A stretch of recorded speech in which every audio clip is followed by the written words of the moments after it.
আমি মনে করি বয়স থাকতেই husband wife quality time enjoy করা উচিত। ভালো কোথাও বছরে একবার ঘুরতে যাওয়া, মাসে অথবা সপ্তাহে একদিন রেস্টুরেন্টে খেতে যাওয়া উচিত।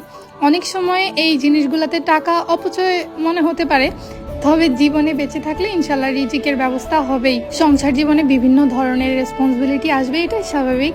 তবে তার মধ্যেও কিন্তু চাইলে সময় বের করা সম্ভব। তারপর যখন আপনি দেখবেন একটা সময় আপনার ছেলে তার বউকে নিয়ে ঘুরতে যাচ্ছে কিংবা মেয়ে তার জামাইকে নিয়ে ঘুরতে যাচ্ছে, তখন এই জিনিসগুলোতে আপনার খারাপ লাগবে না, বরং আপনার কাছে অনেক ভালো লাগবে। সো আমি মনে করি এখনই সময়, এখনই লাইফটাকে এনজয় করেন, নিজের প্রিয় মানুষটার সাথে একটু সময় কাটান, আলাদাভাবে কোথাও ঘুরতে যান, যাতে ইন ফিউচারে আপনার ছেলেকে যখন দেখবেন আপনার ছেলের বউকে নিয়ে ঘুরতে যাচ্ছে কিংবা মেয়েকে যখন দেখবেন তার হাজব্যান্ডের সাথে ঘুরতে যাচ্ছে, তখন যাতে আপনার কোনো রকম আফসোস ফিল না হয়, বরং ভালো লাগে অ্যান্ড আপনার পার্টনারের সাথে কাটানো মুহূর্তগুলো সারা জীবন আপনার স্মৃতিতে অটুট হয়ে থাকে।